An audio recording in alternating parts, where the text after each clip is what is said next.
सूर्यकोटि समप्रभ निर्विघ्नं कुरु मे देव सर्वकार्येषु सर्वदा नमस्ते शारदे देवी ब्रह्मविद्याप्रदायिनी वसत्वं मम जिह्वाग्रे सर्वविद्याप्रदापिनी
अश्विनातली संध्याकाळ हस्त नक्षत्र होतं. हत्तीच्या सोंडे सारख्या पावसाच्या धारा कोसळत होत्या. वादात पाऊस पडत होता. विजा कडाडत होत्या. लखन चमकत होत्या. बाहेर पाऊल टाकण्याचं धाडस कुणालाच होत नव्हतं. धौम्य ऋषींच्या आश्रमात सगळे शिष्य पावसाचे ते रौद्र रूप बघत सर्व चिडीचूप बसले होते. गुरुदेव म्हणाले, आपण इतक्या कष्टाने लावलेल्या पिकवलेल्या आपल्या शेताचं काय झालं असेल कुणास ठाऊक.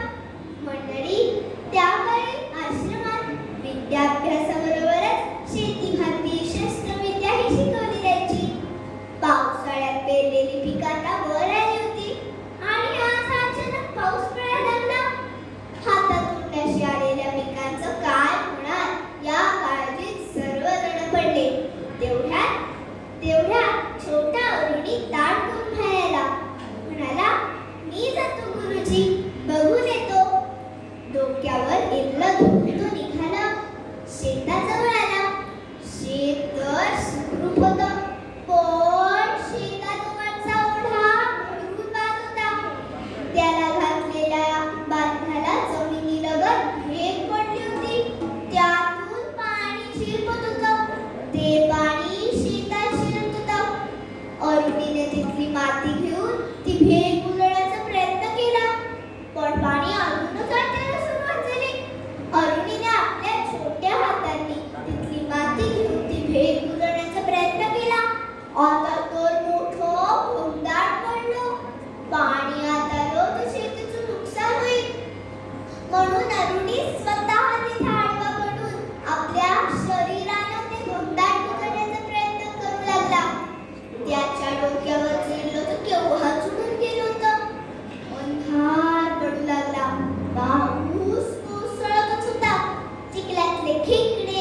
इतक्यात कानावर शब्द आले, अरुणी, अरुणी बाळा कुठे आहेस?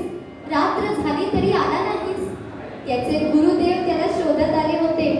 मी इथे खाली आहे गुरुजी, अरुणी उत्तरला. गुरुदेव आणि बाकीचे शिष्य पुढे झाले. त्यांनी ते भगदाड पाहिलं. एकाने धावत जाऊन फावडी आणली आणि बांध परत बांधण्याचं काम सुरू झालं. ऋषीवरांनी अरुणीला जवळ घेतलं.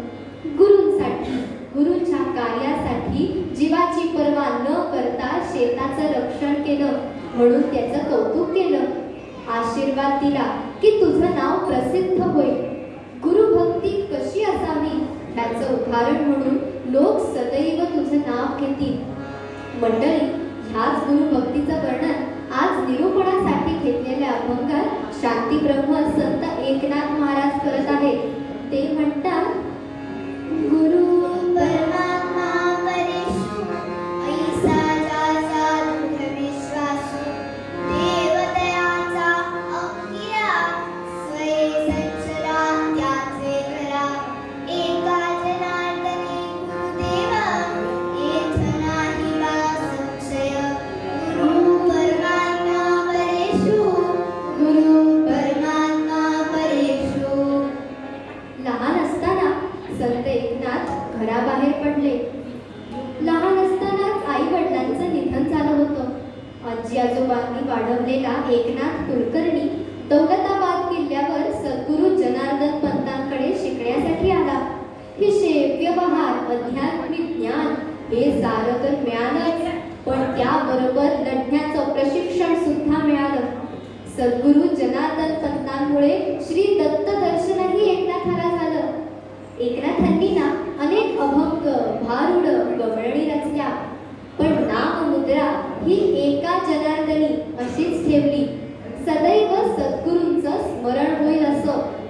ह्या पलीकडे गुरुचे ऋण कोणी व्यक्त करू शकेल का? संत एकनाथ महाराज एका अभंगात म्हणतात,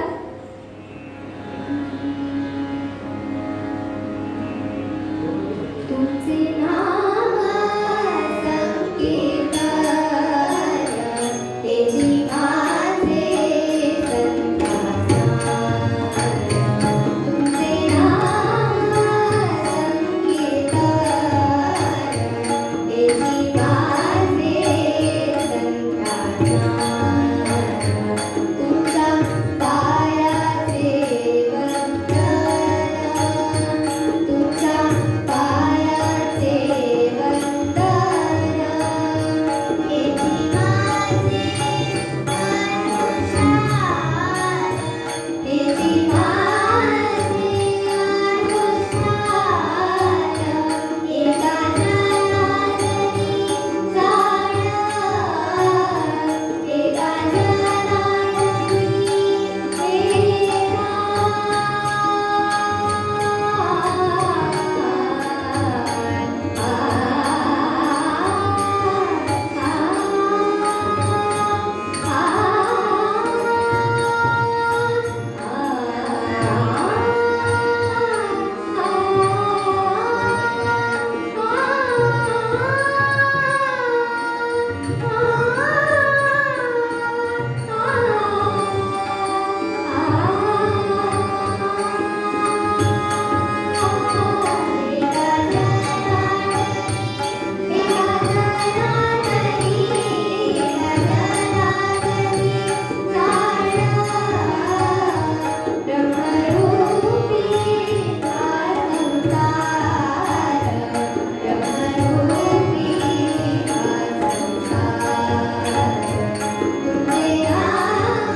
ते म्हणतात, आपले सद्गुरू परमेश्वरच आहेत. ऐसा ज्याचा दृढ विश्वास आहे, ज्याचा देव अंकिला म्हणजे सेवक मदतनीस होतो. अहो हा स्वानुभवच आहे नाही का? प्रत्यक्ष नाथांच्या भक्तीला बुडून सद्गुरूंची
भविष्यकाळचा दिवा म्हणजे सद्गुरू, जे आपल्या आयुष्याला नवे वळण लावतात, संकटातून सोडवतात, संकटांशी झुंजण्याचं बळ देतात ते सद्गुरू.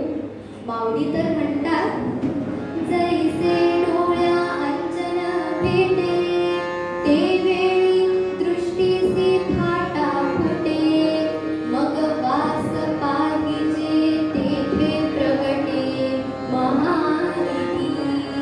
माऊली ज्ञानेश्वर महाराज की जय. माऊली म्हणतात, डोळ्यात दिव्यांजन घातलं की जिथे पाहू तिथे द्रव्याचे, संपत्तीचे भूमिगत साठे दिसायला लागतात. तसंच सद्गुरू कृपेमुळे चराचरात असलेला परमेश्वरही दिसतो आणि ज्ञान प्राप्त होतो. संत कबीरजी तर म्हणतात, गुरु गोविंद दो खडे,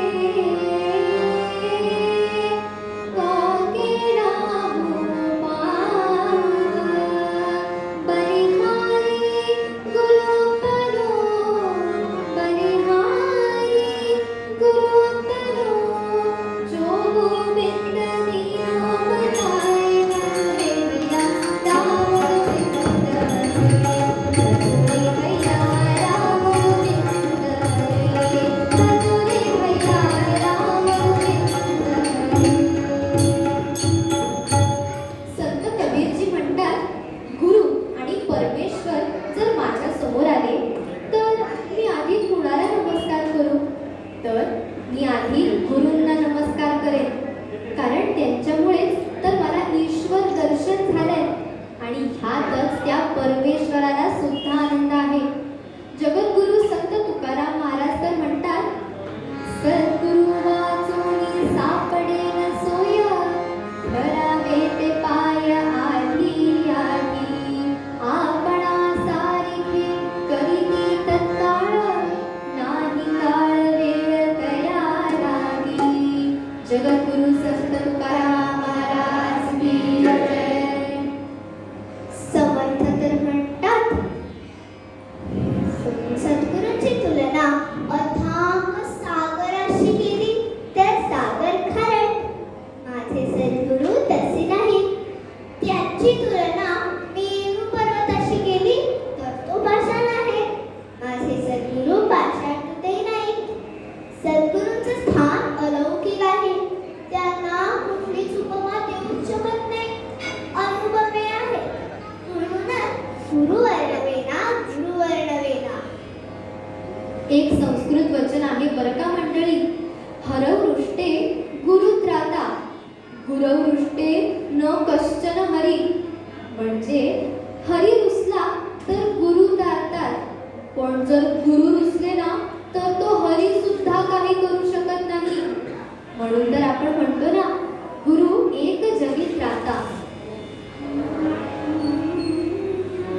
कोण तुझा समसांग मज गुरुराया, कोण तुझा समसांग मज गुरुराया, कैवारी सत्या सदया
पंढरीतलीच घटना.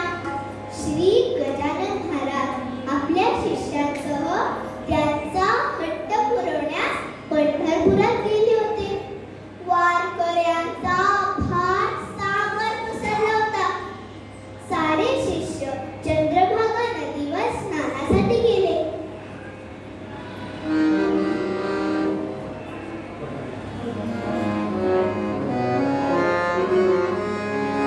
पंढरीचा आवाज, पंढरीचा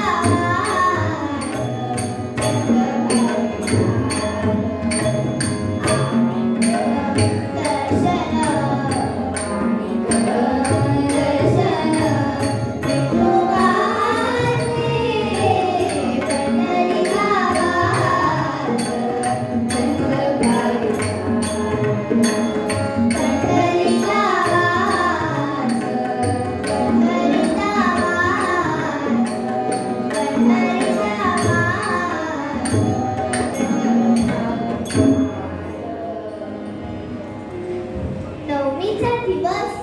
त्यामध्ये बापूंना काळे नावाचे गृहस्थ होते. स्नान करताना उशीर झाला आणि बरोबरची शिष्यमंडळी देवदर्शनासाठी निघून गेली. बापूंना गर्दीत हरवली. त्यांना दर्शन मिळालंच नाही. हताश होऊन ते मुक्कामी आले. गजानन महाराज तिथे पहुडले होते. इतक्या दूरवर येऊन दर्शन झालं नाही, ज्याची चुटपूट तळमळ बापूंना यांना लागली होती. जीव व्याकुळ झाला. महाराज हे सर्व पाहत होते. त्यांनी बापूंना हाक मारली. म्हणाले, अरे हे बघ, हे घे दर्शन. बापूंनी वर पाहिलं तर कर्कटावरी ठेवून मकर कुंडली दिसले. तुळशी हार घातलेले ते सावळे परब्रह्म दिसले. बापूंना चरणांवर कोसळले. त्यांनी चरणांवर माथा टेकला. तृप्त झाले. तुळशीवर जयंती माळा कंठी, तुळशीवर जयंती माळा कंठी, मूर्ती सावळी गोमटी.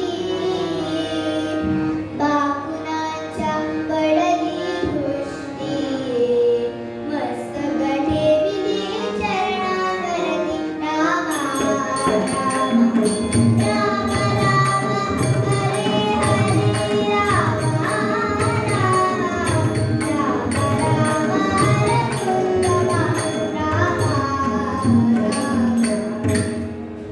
वर बघून बघतात तर काय, महाराज हसत उभे होते. चरणांची सर्व तीर्थ बापूंना पटलं. संत दिसताती वेगळे, परंतु अंतरी मिळाले हेच खरे.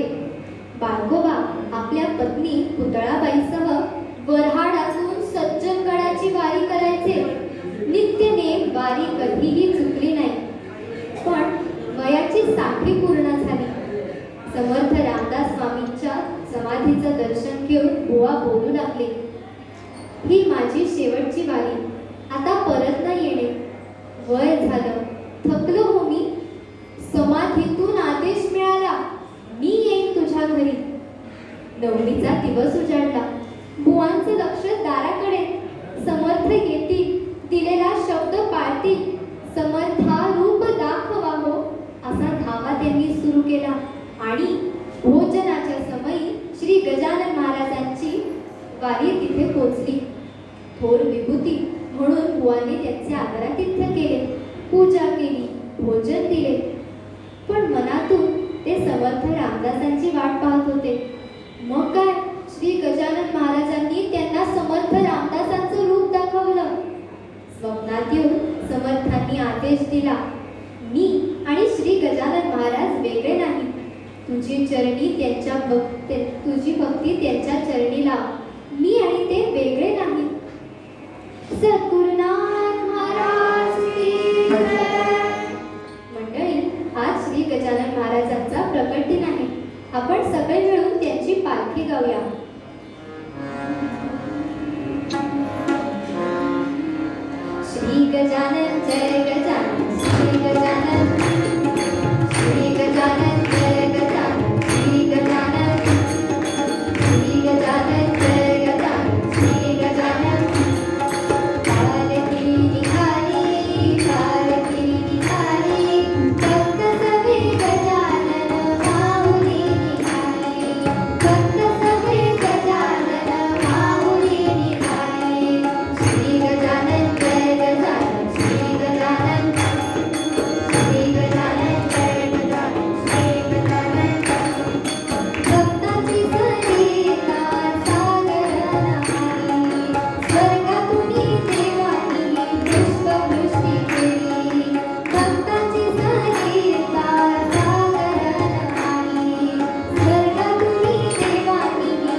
ऐकूया.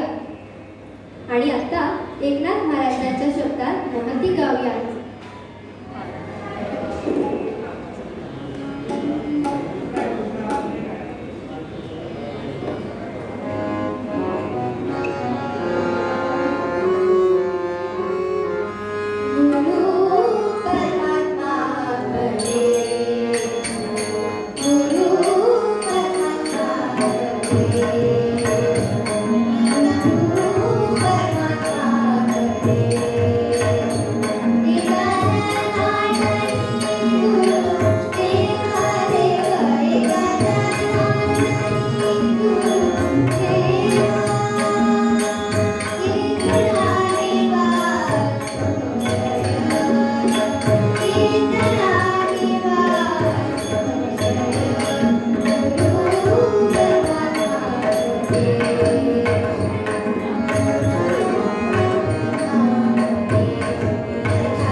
कीर्तनाच्या प्रथेप्रमाणे नामस्मरण करूया.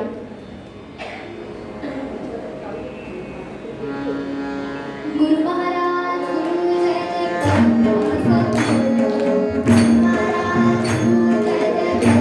सगळ्यांनी सांगा बरोबर. गुरु महाराज गुरु जय जय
सकाळची वेळ होती. मिरज गावात रस्त्यांवर गजबज सुरू झाली होती. मिरज हे आदिलशाहीचं मुख्य शहर होतं, म्हणून पुष्कळ वर्दळ होती. देशपांड्यांच्या वाड्यासमोर एक संन्यासी उभा होता. उंच, धिप्पाड, सशक्त, छातीवर दाढी उडत होती, मस्तकावर जटा होत्या, भव्य कपाळ आणि तेजस्वी नेत्र होते. खड्या आवाजात ते श्लोक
संन्यासी महाराज म्हणाले, राहू दे मुली.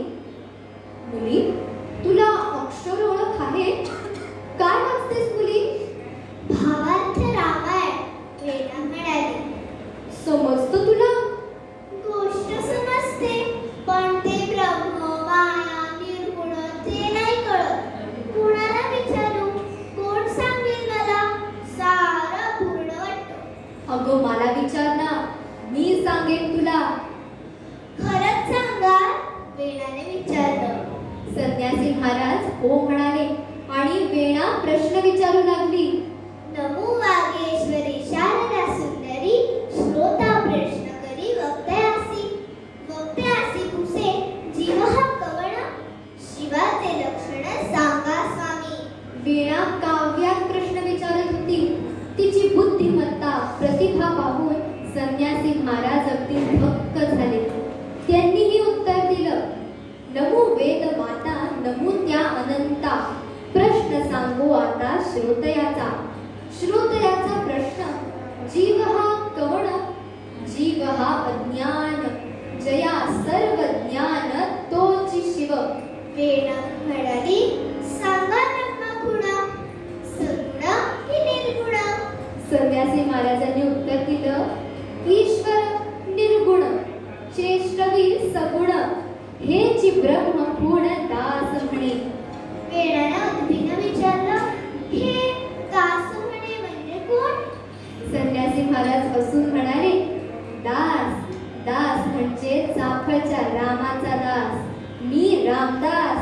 वेणानं झटकन त्यांचे चरण धरले, मस्तक चरणांवर ठेवलं.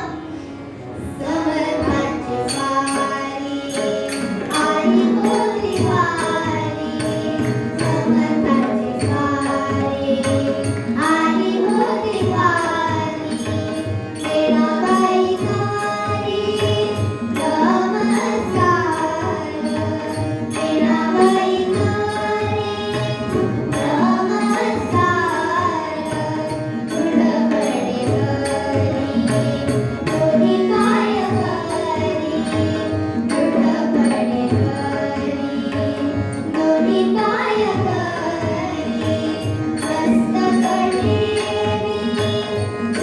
चरणावरती, मस्तक ठेवी चरणावरती, समर्थांची वारी आली होती वारी, समर्थांची वारी.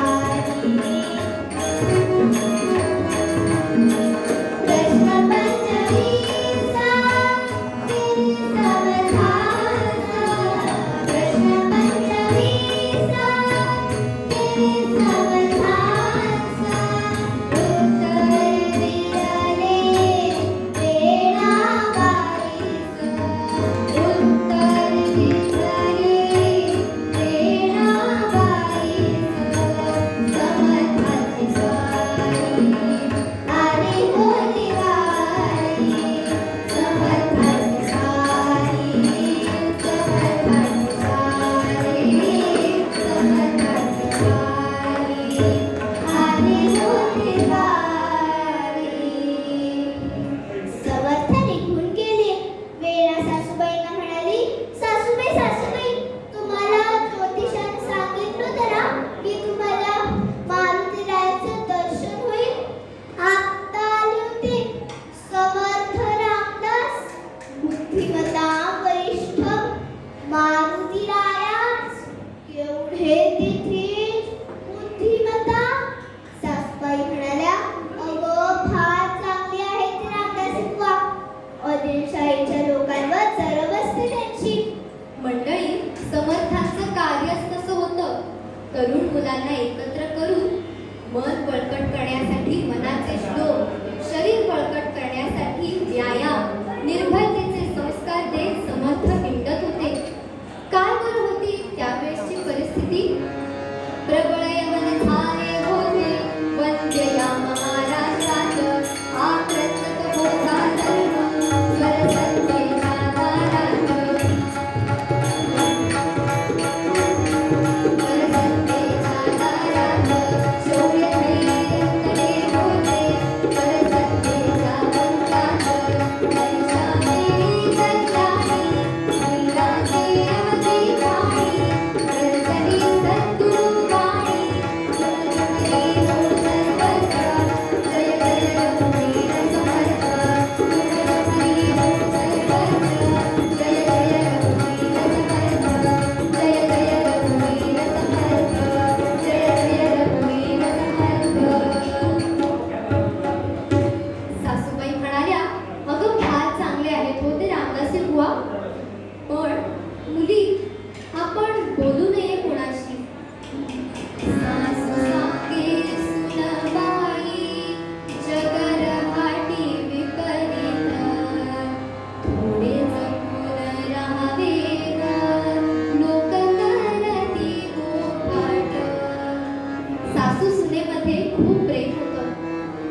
आलं. त्या काळच्या रीतीप्रमाणे तिचं केशकपन करण्यात आलं. आलवण सोबळं नेसून घरात बसावं लागलं. श्रावणात आजूबाजूच्या मुली खेळायच्या. वेणा सासूबाईंना म्हणायची, सासूबाई सासूबाई, त्या मला खेळायला घेत नाहीत हो. अपशकुनी म्हणतात मला. मला घालायला बांगड्या द्या, केस वाढवा माझे, लुगडे द्या. सासूबाई सांगा ना. सासूबाई पण खूप रडायच्या. वीर फुगडी शिंप्याचा, वीणा म्हणे मला ध्याना. अंधारी ग माझं घर, तेथे तुझा ग विहार.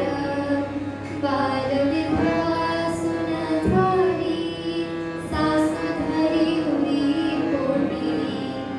वाचण्यानी जपी बाई, आसवाना कळ नाही, आसवाना कळ नाही. सारखं सारखं रडणं व्हायला लागलं. तेव्हा एकदा सासूबाई म्हणाल्या, अगं नाही तुझ्या नशिबी खेळणं संसार. अक्षर ओळख आहे ना, अगं मग घरातल्या पोथ्या वाच. वीणा वाचू लागली. शांत झाली. संत सहवास ग्रंथरूपाने मिळाला. आणि आज तर काय, सद्गुरु भेटच झाली म्हणायची. वीणा झाली जाणती, झाली शांत, सोषिकतेची मूर्ती. नशीब थोर निसरे गुरुचरण, चरण रामा होय रामा, रामा होय रामा. पतित पावना जानकी जीवना, पतित पावना जानकी जीवना. रामा होय रामा, रामा होय रामा. काही दिवसांनी वेणा माहेरी कोल्हापुरी आली. माता अंबाबाईच्या मंदिरात समर्थांची कीर्तने चालू होती. आई वडिलांसोबत वेणा रोज जायची. शंका विचारायची, कीर्तन ऐकायची, ज्ञानग्रहण करायची. त्या तिघांनीही समर्थांचा गुरु अनुग्रह घेतला आणि वेणा समर्थ रामदासी मंडळीकडे दाखल झाली. हा प्रवास सोपा नव्हता, पण तरीही तरुण बालविधवा घराबाहेर पडून सापडला आली. शरणिंदेचे विष बजमुनी, शरणिंदेचे विष बजमुनी. वेणा धरी गुरुचरण दृढपणी. जांभळ मंदिरात येई, झाली कार्यमग्न श्रीराम चरणी. राम राम हरे हरे, राम राम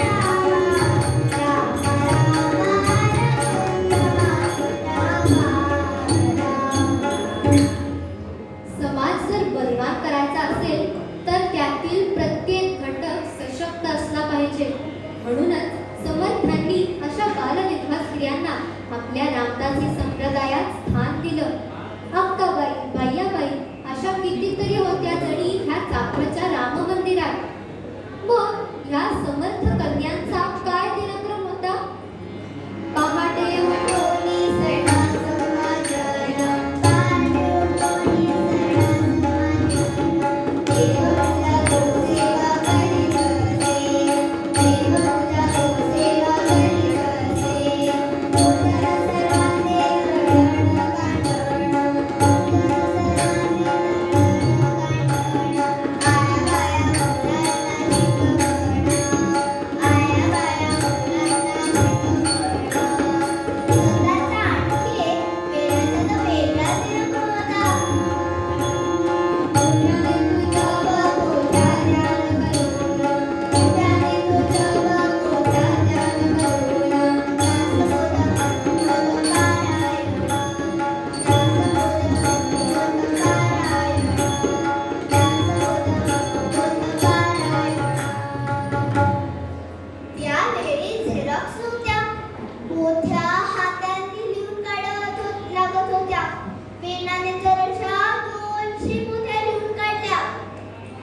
रामनवमीचा उत्सव जवळ येत होता. रामदासी फाल्गुनातच दूर दूर जाऊन भिक्षा मागून आणायचे. खरं तर शिवाजी महाराज विपुल धन देण्यास तयार होते, पण सर्वांना वाटावं की हा माझ्या रामाचा उत्सव आहे, माझाही काहीतरी सहभाग असावा, म्हणून समर्थांनी हा भिक्षेचा प्रपंच सुरू केला. त्यांनी वेणाबाईंना बोलवलं. ती आली. समर्थ म्हणाले, श्रीरामाचा जन्मोत्सव तुलाची देवनी देतो. श्रीरामाचा जन्मोत्सव तुलाची देवनी देतो. मंदिर उत्सव हरी पाहुणा, मंदिर उत्सव हरी पाहुणा, तुलाची ठावर देतो.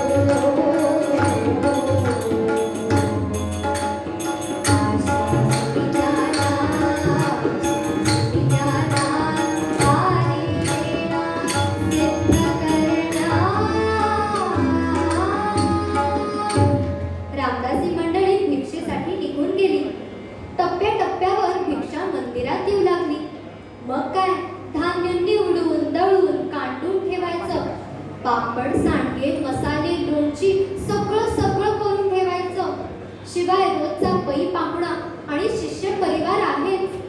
वेणा विगत कष्ट करत राहिली. रामरायाची पूजा अर्चा, रोजची कामं, उभ्याने जग, सगळं काही चालू होतं. समर्थांनी सोपवलेली पहिली कामगिरी म्हणून मनावर ताण, शरीर तर पूर्णपणे दमून गेलं होतं. त्यात वेणाला ताप, ज्वर भरला. उभं राहत नव्हतं, झोप जायला लागले. आपण आजारी पडलो तर कामं कशी होणार? समर्थ म्हणतील, एवढं सुद्धा जमलं नाही का तुला? कुणाचा धावा करणार? वेणा कशी बशी रामरायासमोर उभी राहिली. उभ्याने जप करायचा होता. उभं राहत नव्हतं, म्हणून तिने स्वतःला खांबाला बांधून घेतलं. डोळ्यात पाणी आणून ती रामरायाला बिंदू लागली. हे रामा, तुला दया येत नाही का रे माझी? तुझ्याच कृपेने मला समर्थ चरण दिसले. आयुष्याचं सोनं व्हायची वेळ आली आणि तिथेही अपयशच का? इतकं फुटकर अशी बायका माझं. रामा दया कर.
तशाच बांधलेल्या स्थितीत तिची शुद्ध हरपली. थोडा वेळ तसाच गेला. तिला जाणीव झाली की कोणीतरी तिला हलवतंय. तिच्याच एवढी एक बाई होती. ती म्हणत होती, ओ बाई, असं कोणी बांधून घेतलं तुम्हाला खांबाला? आणि केवढाच होता, जाळ झालाय हो. अहो, मी राणी शिराळ्याला राहते. तिथे अक्काबाई आणि बाकी रामदासी मंडळी आली. मी विचारलं की मी येऊ का भिक्षेला?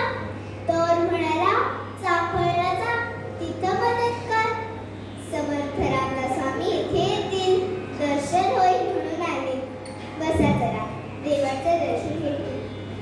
ओगो बाई, असं कोणी या रामाच्या डोळ्यातून का पाणी वाहतंय? बोलला की काय त्याला? ऐकोनी करुणा, अयोध्येच्या राणा, मूर्तीच्या नयना अश्रू आले. वीणाने क्षमा याचनेसाठी हात जोडले. तेवढ्यात ती रामी म्हणाली, आता तुम्ही काही काळजी करू नका. कामाला मी वाघ आहे. तुम्हाला काढा करून देते, सेवा करते, सगळी कामही करते. काळजी करू नका. बघता बघता वीणा बरी झाली. दोघींनी मिळून जय्यत तयारी केली. चैत्र शुद्ध प्रतिपदेला, गुढीपाडव्याला सगळेजण समर्थ सुद्धा आले. जय्यत तयारी बघून प्रसन्न झाले. पंचक्रोशीतील माणसं दर्शनाला, प्रसादाला येत होती, तृप्त होत होती. नवमीला राम जन्म सुद्धा झाला. चैत्र मास त्यात शुद्ध नवमी तिथी, गंधयुक्त तरीही वात उष्ण तिथी, दोन प्रहरी कागशिरी सूर्य थांबला. राम जन्मला रसू, राम जन्मला, राम जन्मला रसू, राम जन्मला, राम जन्मला रसू, राम जन्मला. जय्यत तयारी बघून सगळे प्रसन्न झाले. समर्थांनी वेणाबाईंना बोलावलं. ती आली, नमस्कार करून उभी राहिली. समर्थ म्हणाले, वेणाबाई, पहिली कामगिरी उत्तमरित्या पार पाडली. पण माझ्या रामाला कामाला लावलं. वीणा चपापली, म्हणाली, नाही नाही, ती रामी आली होती माझ्या मदतीला. अक्काबाईनेच तिला पाठवलं. अक्काबाई म्हणाल्या, मी नाही बाई कुणाला पाठवलं. सगळे जण रामीला शोधायला धावले, पण ती कुणालाच सापडली नाही. समर्थ म्हणाले, वीणाबाई, रामरायाने सेवा केली, मदत केली तुम्हाला. त्याच्यासाठी तुम्ही काय करणार? वीणा भारावून म्हणाली, मी पामर काय करणार? त्याच्या भक्तीचा प्रसार कर. समर्थ म्हणाले, मग काय? वीणाबाईंनी सीता स्वयंवर ही पोथी लिहिली. 7 प्रकारची रामायण लिहिली. शब्द रामायण, छंद रामायण, भाषा रामायण, संकेत रामायण, लवकुश रामायण, सुंदर रामायण, मंगल रामायण. मिरजेच्या मठात समर्थांनी वेणाबाईंना मठाधिपती केले. समाजात उभं राहून कीर्तन करण्याची परवानगी दिली. वेणाबाई आता वेणा स्वामी झाल्या. शिष्यांना गुरु अनुग्रह देऊ लागल्या. वेणाबाई म्हणतात, माझ्या अंधारी आयुष्यात समर्थ सूर्य उगवला, ज्यांनी माझं आयुष्य उजळून निघालं आणि आयुष्याला पूर्णत्व मिळालं. श्री गुरु कृपास्ती. बद्ध विमोचन राम माझा, बद्ध विमोचन राम, बद्ध विमोचन राम माझा, बद्ध विमोचन राम. सकळ ऋषी मुनी भजति दयासी, तुझे गुणगान.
त्यांची मदत केली.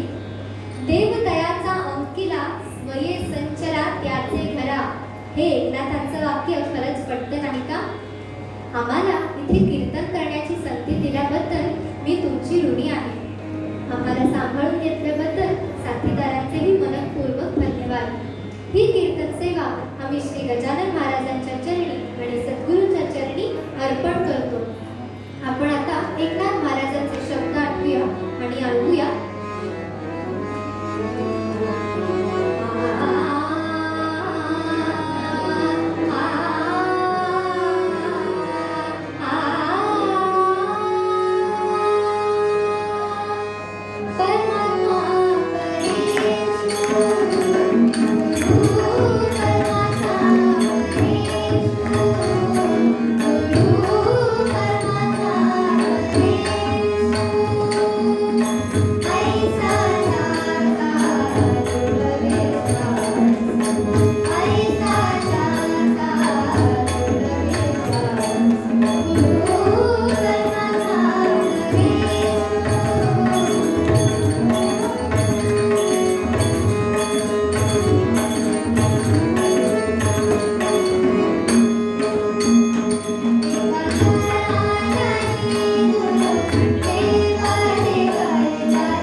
Thank you.